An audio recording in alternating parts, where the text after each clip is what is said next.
इस कहानी को जरा ध्यान से सुनिएगा, क्योंकि ये कहानी आपकी जिंदगी बदलने वाली है।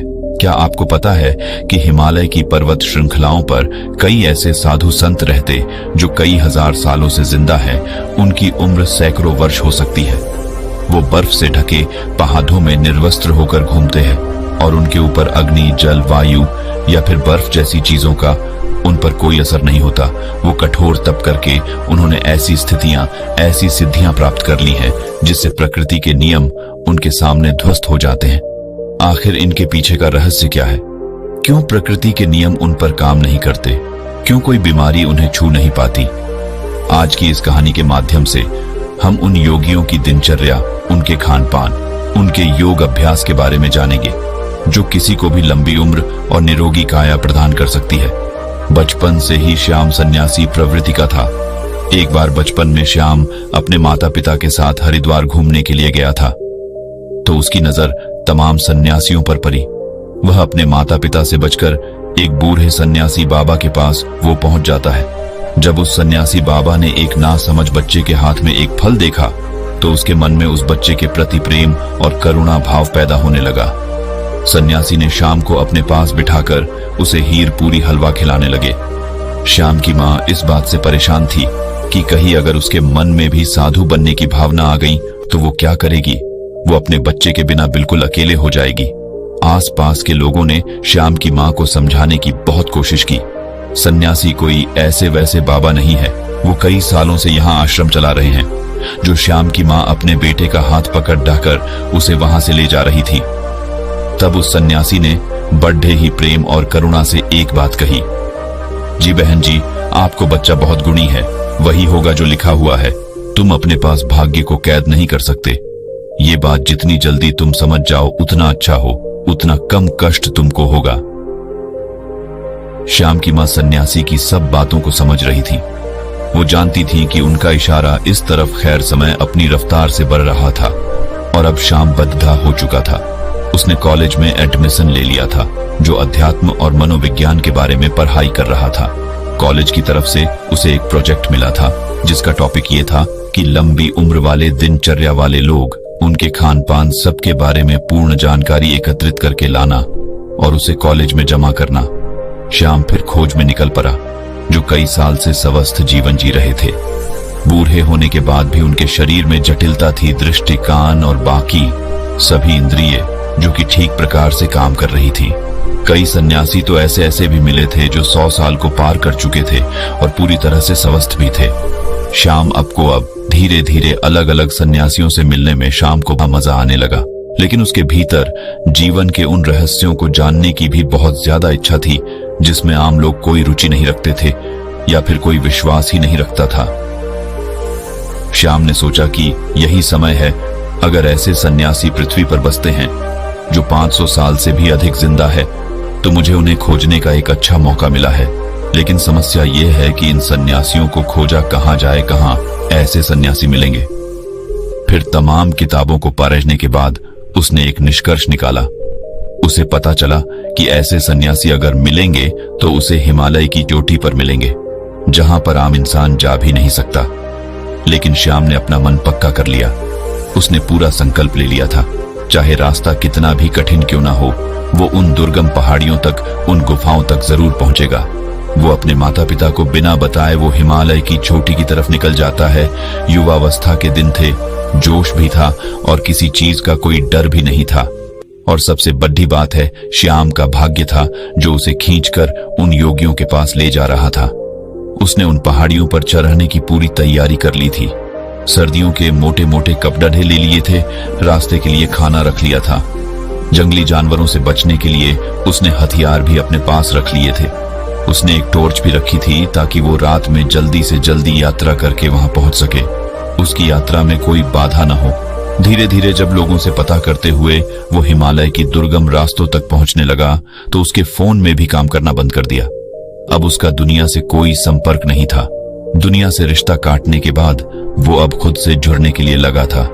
अब वो हिमालय के जंगलों से गुजरते हुए असीम आनंद की प्राप्ति कर रहा था। उसका जहां मन करता वहीं पर रुक जाता और आगे का पता करके आगे के भाग पर निकल जाता।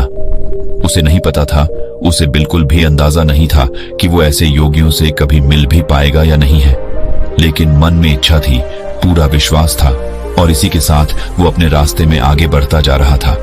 पूरी उमंग और पूरे विश्वास और पूरे जोश के साथ ऊंचे पहाड़ों पर बसे गांव को पार करते हुए वो हिमालय के कुछ जंगल में पहुंच गया था। यहाँ पर असीम सन्नाटा था, दूर दूर तक कोई आबादी या फिर कोई लोग नहीं थे। अब वह यहाँ पर अकेला था। ठंड में उसकी कपकपी छूट रही थी, लेकिन फिर भी उसने हार नहीं मानी। उसे पता था कि यहाँ पर आसपास जरूर कोई गुफा होगी जहां पर ऐसे ही योगी उसे जरूर मिलेंगे। और अगले ही दिन की उसे बर्फ की पहाड़ी की चोटी पर दूर से एक सन्यासी ताप करता हुआ नजर आया। सन्यासी ने अपने शरीर पर की कोई वस्त्र धारण नहीं किया था, बस एक नीचे छोटा सा कपड़ा लपेटे हुए थे। वो उस सन्यासी को पहाड़ी के नीचे से देख रहा था, लेकिन वो बहुत खुश हो गया। इतनी लंबी यात्रा का परिणाम उसे मिला। वो जल्दी जल्दी अपने कदम बढ़ाते हुए उस पहाड़ी की चोटी पर पहुंचने का प्रयास करने लगा, लेकिन बात ही एकदम भरी हुई थी, इसलिए बार बार वो फिसल रहा था। सन्यासी यूं तो आंख बंद किए हुए थे, अपने ध्यान में लीन थे, लेकिन अपने मन की आंखों से वो श्याम की सारी मेहनत देख रहे थे। उस पहाड़ी पर बार बार चढ़ते हुए विफल होने के कारण श्याम बहुत थक गया था और अंत में मूर्छित हो जाता है। जब श्याम मूर्छित हो जाता है तो वो सन्यासी जो ऊपर तक आ रहे थे, श्याम को अपने हाथों में उठाकर उसे एक गुफा के भीतर लेकर आए। वहां पर उसके अलावा 2 और सन्यासी उपस्थित थे। श्याम और मूर्छित था, उसके शरीर में बहुत थकान थी। इस सन्यासी ने एक पत्ते पर घोल तैयार किया और श्याम के मुंह के ऊपर कुछ बूंदे डाले। घोल के जाते ही श्याम अचानक से उठ खड़ा हुआ। उसकी सारी बेहोशी, थकान, सब कुछ दूर हो गया। होश में आते ही श्याम दोनों हाथ जोड़कर उन्हें प्रणाम करने लगा। वो बहुत खुश हो गया। श्याम ने उनसे कहा कि मेरी बड़ी अनुकंपा है कि मुझे आप जैसे दिव्य योगियों के दर्शन हो रहे हैं। मैं आपसे कुछ सवाल पूछना चाहता हूं। आप इतनी बड़ी उम्र तक, इतने सालों तक कैसे जीवित रह सकते हैं? आपके शरीर में कभी कोई बीमारी क्यों नहीं होती है? अगर आप उस तरीका को जानते हैं तो दुनिया को वो तरीका क्यों नहीं बताते? दुनिया में बहुत से लोग बहुत दुखी हैं। लोगों को नाना प्रकार की बीमारियां हो रखी हैं। उम्र से पहले वो बूढ़े हो जाते हैं, उनकी मृत्यु तक होने लगी है। तो आपको यदि इसका कारण पता है तो आप लोगों को उसे ठीक करने का तरीका क्यों नहीं बताते? आप तो योगी हैं, आपको तो दुनिया की मदद करनी चाहिए। उसकी बातें सुनकर तीनों सन्यासियों ने कोई प्रतिक्रिया नहीं। ऐसा लग रहा था मानो उन्हें श्याम की भाषा ही समझ नहीं आ रही। जब उसने ये महसूस किया तो उन्हें इशारों से समझाने का प्रयास किया, लेकिन इसका भी कोई फायदा नहीं हुआ। अब श्याम उनको समझा कर थक चुका था और अब शांत बैठ गया था। वो सोच रहा था कि मेरा इतना दूर आना एकदम बेकार हो गया। दर्शन तो हुए, लेकिन इन सवालों के जवाब मुझे चाहिए थे, वो मुझे नहीं मिले। उसने सोचा कि इतना लंबा सफर तय करके मैं आया हूं, उनकी दिनचर्या ही है, देख लेता हूं, शायद उससे मुझे कुछ पता चल जाए। और ये सोचकर श्याम वहीं पर रहने लगा। सन्यासी एक दूसरे से बिल्कुल बात नहीं करते, एकदम मौन रहते थे। यदि किसी एक सन्यासी को दूसरे से काम होता तो वो मन ही मन एक दूसरे के मन की बात को समझ लिया करते थे। अब शाम को बेचैनी होने लगी थी कि भला एक गुफा में चुपचाप बैठे रहना, भला ये कैसे संभव है? ये कैसा जीवन है? वो सन्यासी उस गुफा में बैठे सिर्फ योगाभ्यास करते थे, तब करते रहते थे। उनके चेहरे पर, उनकी आंखों में एक गजब का ठहराव था, एक गजब की शांति। जो भी उनके मुखमंडल की आभा को, हाव भाव को देख लेंगे, वो आकर्षित हुए बिना रह नहीं सकते। श्याम ने पाया कि सन्यासी खाना बहुत कम खाते थे और जो भी बनाते थे उसे पूरे मन से बनाते थे। और सुबह उठकर, तब सुबह मुहूर्त में उठकर ठंडे पानी से स्नान करना और सर्दियों की धूप में बर्फ पर बैठकर ध्यान साधना करना उनका रोज का काम था। 2 दिन तक उनके अनुसार काम करने के बाद वहां रहकर ऊब चुका था। वो न तो किसी से बात कर पा रहा था और न ही अपने मन के ख्यालों को शांत कर पा रहा था। 3 दिन बाद श्याम ने वहां से जाने का निर्णय किया। उसने उन सभी सन्यासियों को प्रणाम किया और उन्हें प्रणाम करने के बाद कहा कि शायद मेरा प्रणाम भी आप लोग स्वीकार ना कर रहे हो, जो कि आपको इसका मतलब ही नहीं पता होगा, लेकिन मैं आपसे मिलकर धन्य हो गया और मैं अब आपसे विदा लेना चाहता हूं। और ये कहकर अपने चेहरे पर मुस्कान लिए वो योगियों के पैर छूकर जैसे ही चलने को तैयार हुआ, तभी उसके कानों में बूढ़े सन्यासी की आवाज सुनाई दी। बूढ़े सन्यासी ने कहा कि अपने सवालों का जवाब तो सुनते जाओ। यह सुनकर श्याम बहुत हैरान हुआ। वो कुछ बोलना चाह ही रहा था, तभी साधु ने कहा कि सबको अपने मन के सभी सवालों के जवाब चाहिए, लेकिन सभी सवालों का जवाब मौन में छिपा हुआ है। तुमने मौन रहकर बिना किसी सवाल किए हमारी दिनचर्या को देखा और समझा। अगर मैं तुम्हें यह बताने का प्रयास करता तो तुम एक कान से सुनते और दूसरे से निकाल देते, और यही तो दुनिया करती है। सचमुच में सुनने का कौन इच्छुक है? ज्ञान पाने का सवाल यहाँ पर। 3 दिन तक इस दिनचर्या का पालन करने के बाद तुम्हारा मन टूट गया, मतलब तुम भी नहीं जानते इन सब तरीकों को जानना। हालांकि तुम्हें पता है कि हमारे इस भोजन, इस दिनचर्या के कारण हमारा शरीर हमेशा निरोगी रहता है, हमेशा स्वस्थ रहता है, लेकिन तुम इसका पालन 3 दिन भी नहीं कर सकोगे। चौथे दिन में तुम वापस घर जा रहे हो। दुनिया में ऐसे बहुत कम लोग होते हैं जो मौन रहकर दूसरे के ज्ञान को खुद प्राप्त कर लेते हैं। अगर तुम मौन रहना, चुप रहना सीख जाओ तो तू दूसरे के ज्ञान को प्राप्त कर सकते हो, वो भी बिना उससे पूछे। श्याम ने मुस्कुराते हुए हाथ जोड़कर महात्मा से पूछा, हे महात्मा, आप ये बताने की अनुकंपा करें कि आप कौन सा योग अभ्यास करते हैं? क्या आपकी दिनचर्या है जिसके कारण आप इतने सालों तक जीवित? देखने में तो आपकी उम्र 60-70 साल लगती है, लेकिन लोगों का कहना है कि यहाँ पर लोग 5000 साल से जिंदा हैं। तो क्या ये सत्य है? सन्यासी ने मुस्कुराते हुए नादान और भोले श्याम के सिर पर हाथ फेरा और फिर श्याम को सबसे पहला तरीका बताया। उन्होंने श्याम से पूछा कि हमारे शरीर का सबसे बड़ा भोजन क्या होता है? श्याम सोच में पड़ गया, उसे कोई जवाब नहीं आया।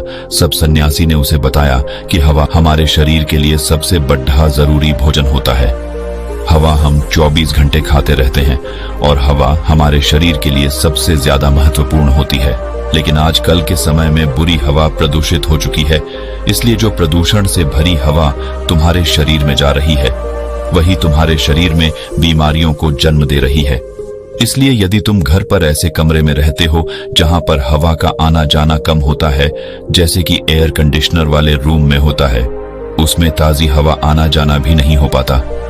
इसलिए तुम्हें अपने कमरे में ऐसे पौधे लगाने चाहिए जो 24 घंटे हवा यानी कि ऑक्सीजन देते हैं। छोटे छोटे बेल को किसी बोतल में डालकर अपने कमरे में रख सकते हो जो तुम्हें 24 घंटे ऑक्सीजन देंगे।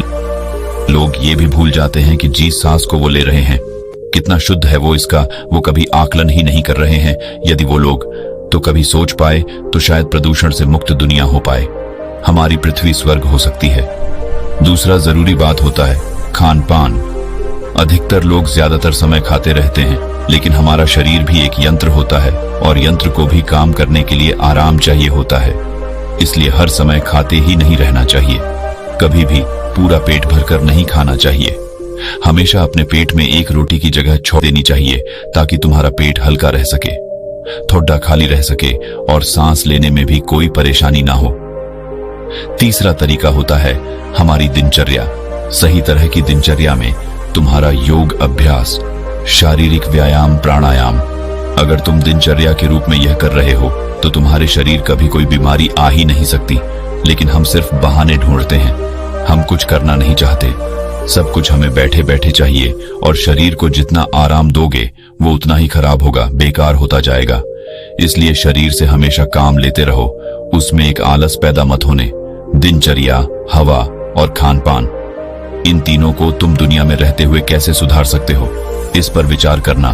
तभी तुम्हारा जीवन बदलेगा, तभी तुम्हें दूसरे लोगों को भी जागरूक कर पाओगे। लेकिन तुम्हारी बात सुनेगा कौन कौन? बाजार के स्वादिष्ट व्यंजनों को छोड़कर प्रकृति से मिलने वाले फल, सब्जियां या पत्ते खाने का कौन इच्छुक होगा?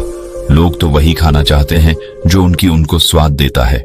देखने में भी वही देखना चाहते हैं जो उनकी आंखों को अच्छा लगता है, और इसलिए उनकी इंद्रियां वासनाओं की गुलाम हो जाती है और धीरे धीरे वही हमारे दुख का कारण बनती चली जाती है। इसलिए तुम बढ़त से बचने का प्रयास मत करो, बल्कि उस काम को पूरी मजे से करने का अभ्यास करो। तब तुम्हारी इंद्रियां आजाद हो जाएंगी और उसके बाद तुम्हारा मन भी एकदम खाली हो जाएगा, वो भी आजाद हो जाएगा। फिर उसके अंदर भी वो भावना होगी जिसे हम समाधि कहते हैं, जो आनंद की चरम सीमा होती है। और ये कहकर श्याम के सिर पर हाथ रखा उसे आशीर्वाद देते हुए वो उसे वहां से